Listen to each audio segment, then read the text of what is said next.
संकल्पबद्ध होकर के जिस होलिका पर्व का यज्ञ आप सभी ने किया है, इस पवित्र पावन पर्व की हृदय की गहराइयों से मैं भी आपको शुभकामनाएं ज्ञापित करती हूँ। मेरी ओर से आपको बहुत बहुत शुभकामनाएं।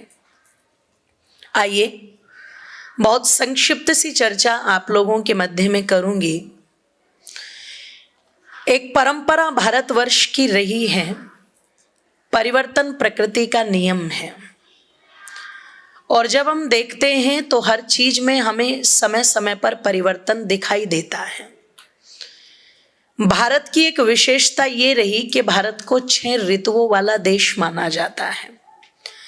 विश्व के पटल पर जितने भी देश हैं, अधिकांशतः सब देशों में ये 6 ऋतुएं नहीं पाई जाती, लेकिन जिसको आर्यावर्त के नाम से जाना जाता है और पूरी दुनिया के लिए जो डिमडिम घोष किया गया और जिसके विषय में महर्षि दयानंद ने बड़े गर्व के साथ में कहा था कि सर्वप्रथम अगर मानव की उत्पत्ति कहीं पर हुई तो वो इसी भूमि पर हुई जिसको त्रिष्टप कहा जाता है।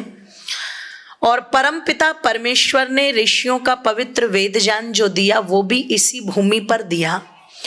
जिनके लिए वो पवित्र वेद ज्ञान दिया गया था उनके विषय में स्वयं वेद ने घोषणा की, आम भूमि मददाम आर्याय, ये भूमि मैंने श्रेष्ठ लोगों के लिए दी है।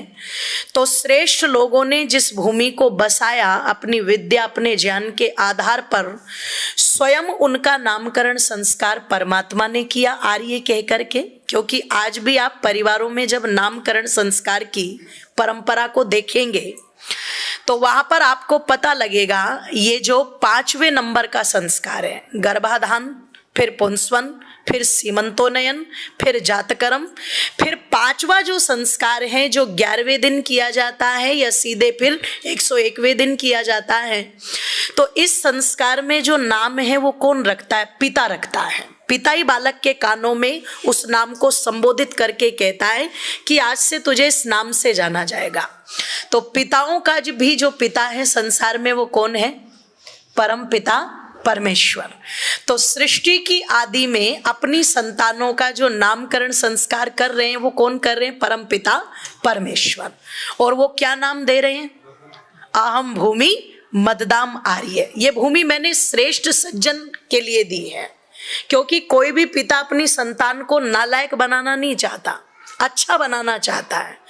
तो परम पिता परमेश्वर ने भी यही कहकर के ये भूमि प्रदान की। तो जो अपने आप को आर्य मानते थे, उस पथ पर चलते थे, उन्होंने जिस भूमि को बसाया उसका नाम भी क्या रखा? आर्यावर्त। यही हेतु महर्षि दयानंद ने भी दिया। यही हेतु जब संसद के अंदर एक व्यक्ति ने प्रश्न उठाया था कि आर्य लोग भी तो ईरान आदि देशों से चल कर के आए थे, तो स्वामी सुमेधानंद जी जो सीकर से सांसद हैं, उन्होंने वहां पर यही हेतु दिया। बागपत से जो सांसद है डॉक्टर सत्यपाल जी, उन्होंने भी यही हेतु दिया। और आचार्य देवव्रत जी के भी यदा कदा भाषणों को आप सुनेंगे तो वो भी इस प्रकार की चर्चा करते हुए नजर आते हैं कि अगर आर्य लोग ईरान से चल कर के आते तो इस प्राचीन देश का नाम कुछ और होता, फिर इसका आर्यावर्त नाम होने वाला नहीं था। लेकिन जब हम इतिहास के पन्नों में पढ़ते हैं तो चाहे सतयुग काल के ग्रंथ हो, चाहे त्रेता काल के ग्रंथ हो, चाहे द्वापर काल के ग्रंथ हो, सब ग्रंथों के अंदर आपको ये आर्यावर्त जो है वो अवश्य मिलेगा। जब आप रामायण को पढ़ेंगे तो उसमें प्रथम ही अध्याय में यानी कि बाल कांड में सबसे पहले आपको यही श्लोक वहां पर मिलता है जब महर्षि वाल्मीकि जी आरंभ करते हैं कि आर्यावर्त देश के अंदर कौशल नामक एक स्थान, जिसमें अयोध्या नाम की नगरी, जिसके राजा महाराज दशरथ है। शुरुआत यहीं से हुई। तो आर्यावर्त देश के अंदर पता लगा एक बड़ी विशेषता रही। बहुत सारी उन विशेषताओं में आर्यजनों एक विशेषता ये भी थी कि ये 6 ऋतुएं वाला देश था। और जब 6 ऋतु वाला देश था तो जब जब ऋतु परिवर्तित हुई उसमें ध्यान रखना कोई न कोई पर्व हमारे लोगों ने मनाने आरंभ किए। जो कि आर्यावर्त एक कृषि प्रधान देश था, एक पशु प्रधान देश था, इसकी उन्नति कृषि और पशुओं पर निर्भर थी। तो यहाँ पर उसी को अपनी प्रसन्नता का मुद्दा बना लिया। आज भी व्यक्ति सबसे ज्यादा प्रसन्न कब होता है? जब लक्ष्मी आती है तब खुश होता है, या लक्ष्मी जाती है तब खुश होता है? बोलो। तभी होता है कि नहीं होता है? लेते हुए सबको अच्छा लगता है पर देते हुए चेहरे के भाव बदल जाते हैं कि नहीं बदल जाते हैं, है ना? बहुत कम व्यक्ति ऐसे होंगे जो लेते हुए भी विनम्रता पूर्वक लेके जाएंगे और देते हुए भी विनम्रता पूर्वक धन्यवाद करते हुए जाएंगे। लेते हैं तब तो हाँ जी भाई जी, और जिस समय देते हैं तो कुछ तो ऐसे भी देते हैं जैसे एहसान सा पटका करके जा रहे हो। ध्यान रखना। तो जब कुछ आता है तब सबको अच्छा लगता है, लेकिन जब जाता है तब किसी को अच्छा, जोर से बोलो, नहीं लगता। तो आती हुई चीजों के लिए हमारे पूर्वजों ने भी जब प्रसन्नता प्रकट की तो उसी को पर्व का नाम दे दिया। इसलिए आने का माध्यम क्या था कि जब लक्ष्मी चल कर के आ रही हो, दीपावली हो चाहे होली हो, लक्ष्मी चल कर के आ रही हो, उसको प्रसन्नता का कारण माना। अब आप मुझे एक बात बताना, कहीं पर अकाल पड़ जाए, सूखा पड़ जाए, भूकंप आ जाए, जैसे तुर्की हिला हुआ है इस समय, है ना? तो उस समय क्या व्यक्ति बैठ कर के नोट खाएगा? क्यों जी? नोट तो नहीं खाएगा ना। क्या व्यक्ति बैठ कर के सोने को खा लेगा? नहीं। क्या चांदी को खा लेगा? नहीं। क्या संपत्ति को खा लेगा? नहीं। उस समय उसको वो चाहिएगा जिससे उसका जीवन यापन चल सके। पाकिस्तान में सोने की दुकान के पीछे नहीं भाग रहे लोग मोटरसाइकिल पर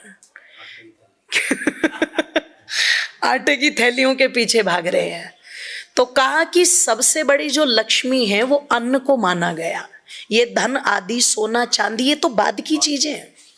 सबसे पहले जो लक्ष्मी है वो क्या है? अन्न है, जिससे हमारा जीवन चलना है, जिससे ये जीव मात्र का भरण पोषण होना है, तो उसी को लक्ष्मी माना गया। तो जब वो अन्न घर में चल कर के आया, वो लक्ष्मी चल कर के घर में आई, तब हमारे पूर्वजों ने उसको पर्व का नाम दे दिया। मेहनत करते थे, पुरुषार्थ करते थे, पर जब नया अन्न घर में आता था तो इतने प्रसन्न होते थे कि चलो अब 2-4 दिन काम से निवृत्त होकर के एक दूसरे से मिलो, खुशियां बांटो। और वो अन्न बंधुओं केवल किसान के घर में नहीं आता था। अगर आप देखो तो जिस आत्मनिर्भरता की बात सरकार आज करती है, मेरे भारत का प्रत्येक गांव इतना आत्मनिर्भर होता था कि बर्तन बनाने वाले कुंभकार वही होते थे। क्यों जी? लोहे का काम करने वाले लुहार वही होते थे, लकड़ी का काम करने वाले, कपड़े का काम करने वाले, सोने चांदी का काम करने वाले सब वही होते थे। और किसान जब उनसे कोई भी चीज खरीदता था तो क्या कहता था? पैसे कब दूंगा? फसल आने पर। तो जब उसके घर में फसल आती थी तो उसके घर से चल करके वो अन्न सबके घर में जाता था। इसका मतलब सबके साथ में वो चीजें जुड़ती थी। तो उसी को हमने एक नाम दे दिया नवसस्तेष्ठी यज्ञ। अर्थात नया अन्न जब घर में चल करके आया है तो उसी की प्रसन्नता में पर्व मनाया। और जो कि हमारी ये परंपरा थी, केवलादो भवति केवलागी, अकेला जो खाता है वो क्या खाता है? पाप खाता है। मिल बांट करके खाना है। तो मिल बांट के भी, जैसे आज भी अगर कोई उत्तम परिवार है, अच्छा घर है, अच्छा गृहस्थी है, तो वो सबसे पहले भोजन छोटों को नहीं देते। किसको देते? जा अपनी दादी जी को रोटी दे के आ, जा पहले बाबा जी को रोटी दे के आ, बड़ों को देते हैं। तो यहाँ पर पता लगा परिवार में तो बड़े माता पिता दादा दादी हैं, लेकिन उनसे भी ऊपर अगर कोई है तो वो देवता है। तो क्या कहते थे? सबसे पहले यज्ञ करो और सबसे पहली जो आहुति दो वो किसको दो जी? बोलो, देवताओं को दो। तो इस समय जो गेहूं आदि चल करके बाले पक जाती थी, उनकी आहुति इस यज्ञ में दिलवानी चाहिए। दीपावली पर जो यज्ञ होता है, गन्ना आदि घर के अंदर आता था तो उसकी आहुति जो है वो यज्ञ आदि के लिए समर्पित की जाती थी। तो जो भी नया अन्न चल करके आया उसकी आहुति सबसे पहले देवताओं को दी, उसके बाद में फिर जिसकी देनी है उनकी दी, और फिर जो बचा वो अपने लिए खाया। ये हमारी परंपरा थी। ईदन ना ममा, मेरे लिए नहीं भगवान, सबके लिए, है ना? सबके लिए। और ये जो होली नाम पड़ा, लोग कहते हैं कथाएं आती हैं बहुत सारी, जो कथाएं जोड़ी गई वो सब बाद में जोड़ी गई। चाहे वो हिरण्यकश्यप के धर्मात्मा पुत्र प्रहलाद की कथा हो, वो सब चीजें बाद में जुड़ी। लेकिन सच्चाई ये है कि जिसको होली कहते हैं, संस्कृत में वो शब्द है होलक। क्या शब्द है वो? होलक। और होलक किसको कहते हैं? आप देहात की भूमि से जुड़े हुए हैं, आपको याद होगा, चने आ गए, बाले आ गई, अग्नि पर क्या करते थे उसको? तो भूनते समय क्या कहते थे? होले भून लो। सुना होगा ना ये शब्द, नया नहीं ये शब्द, होले भून लो। तो जो होला है, मतलब होलक किसको कहते हैं? जो दाने के ऊपर छिलका होता है उसको कहा जाता है होलक। होलक तो जल जाता है, पर जो दाना अंदर की तरफ है, संस्कृत में उसको भी प्रहलाद कहा जाता है, दाने को भी, है ना, उसको भी प्रहलाद कहा जाता है। तो वो दाना दाना बच जाता है और होलक होलक, जोर से बोलो, जल जाता है। तो ये जो कथाएं आदि बनाई गई, ये सब बाद में बनाई गई। सच तो ये था कि इन पर्वों का हमारी कृषि के साथ पूरी तरह से जुड़ाव था, नए अन्न के साथ पूरी तरह से जुड़ाव था। जो भी घर में आया, सबसे पहले उसकी आहुति किसको दो? पशुओं को दो, देवताओं को दो, सबको दो, तब बैठ करके खाओ।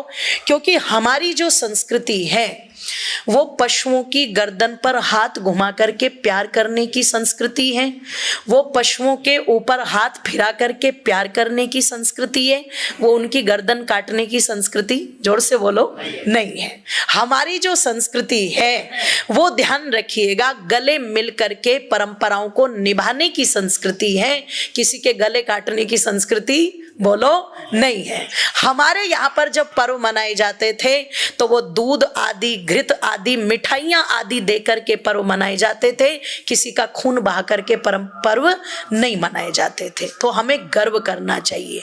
इसलिए ये जो पर्व हैं ये प्रसन्नता बांटने के पर्व है। ये वो पर्व नहीं है कि तुम शराब पी करके लड़ाई करो, झगड़े करो, इसका सिर फोड़ दिया, उसको गोली मार दी, रंग लगा के उसका मुंह काला कर दिया। ठीक है, आप पर्व मनाओ, कोई बात नहीं, एक दूसरे के ऊपर फूल फेंक दो, है ना। पहले फूलों की वर्षा की जाती थी ना, टीवी में भी दिखाते हैं, कोई चीज होती थी तो किसकी वर्षा होती थी? बोलो, फूलों की। और मुंह काला कब होता था? जब कोई आदमी क्या कहते थे? इसका मुंह काला करके गधे पे बैठा दो। आज ये भारत के लोग इतने पागल हो रहे हैं, बोले तुम्हें करने की जरूरत नहीं, हम खुद ही कर लेंगे अपने मुंह काले, है ना। तो ये अभद्रता का पर्व नहीं है, ध्यान रखना। मुंह काला करने का पर्व नहीं है। एक दूसरे से मिलो, प्रसन्नता बांटो, बैठो, एक दूसरे के मन की बात सुनो, सुनाओ, ये चीजें रही हैं, है ना। आज ये चीजें हमारी समाप्त हो गई तो तनाव, डिप्रेशन की तरफ व्यक्ति जा रहा है। पहले व्यक्ति बैठता था, तसल्ली से बैठता था, आज तो बैठने की फुर्सत ही किसी के पास में नहीं है ना। तो मैं निवेदन कर दूं, ये मुंह काला करने वाले पर्व नहीं है। हम आराम से बैठे, एक दूसरे से प्रसन्नता व्यक्त करें, एक दूसरे के मन तन की बात पूछें, एक दूसरे का सहयोग करें, प्रसन्नता पूर्वक इन पर्वों को मनाएं। ये अभद्रता के पर्व भी नहीं है बंधुओं, कि पता लगा भाभीओं को जाकर के उनके पीछे दौड़ रही है, अभद्रता है। मेरे भारत की संस्कृति वो संस्कृति रही है जब किष्किंधा पर्वत के ऊपर भगवान श्री रामचंद्र जी सुग्रीव से मिलते हैं, है ना। हनुमान जी ने मित्रता करा दी और सुग्रीव जी से जब श्री रामचंद्र जी की भेंट हुई और आपस में श्री रामचंद्र जी का परिचय होकर के सुग्रीव जी ने कहा कि मैंने भी देखा तो था एक स्त्री को जो अपनी रक्षार्थ चिल्ला रही थी। उस समय हम नीचे बैठे थे और उस स्त्री ने अपने कुछ गहने नीचे डाले थे। हे राम, यदि वो तुम्हारी भार्या सीता है तो तुम उन गहनों को देखो और एक बार पहचान लो, क्या ये तुम्हारी पत्नी के गहने हैं। तो जिस समय रुमाल में बंधे हुए गहनों को, ध्यान से सुनना, सुग्रीव जी ने श्री रामचंद्र जी के हाथ में दिया, तो जिन चीजों को आज हमने ओल्ड फैशन कह करके नकार दिया है ना, आज हमारे घरों में वही कलेश का कारण बन रही है। पहले क्या था, एक शर्म लिहाज थी। अगर सास ससुर बैठे हुए हैं तो पत्नी अपने पति से बात नहीं करती थी उनके सामने। आज हम इसको क्या कहते हैं, ये तो ओल्ड फैशन है। ओल्ड फैशन नहीं है, ये चीजें वो थी जो हमारे घरों की जड़ों को मजबूत बनाने का काम करती थी। आज हमने ये मिट्टी हटा दी, जड़ें अपने आप कमजोर हो रही है, टूट रही है, खोखली हो रही है ना। श्री रामचंद्र जी क्या अपनी पत्नी के गहने नहीं जानते थे? जानते थे। पर सुग्रीव खड़े हैं, है ना, हनुमान जी खड़े हैं, जामवंत खड़े हैं, ठीक है, नल और नील खड़े हैं, वहां पर लक्ष्मण खड़ा हुआ है। सबके बीच में श्री रामचंद्र जी ने ये नहीं कहा रोते रोते यही मेरी पत्नी के गहने ना। मर्यादा देखो, आप जानते थे अच्छी तरह से, पर फिर भी लक्ष्मण की तरफ बढ़ा करके क्या कह रहे हैं, लक्ष्मण जरा देखना क्या ये तुम्हारी भाभी के गहने हैं।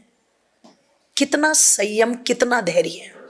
और लक्ष्मण जी ने भी जब देखा तो वो भी कहाँ कम थे, उन्होंने भी तुरंत बोल दिया, ना हम जानामि केयूरे ना हम जानामि कुंडले।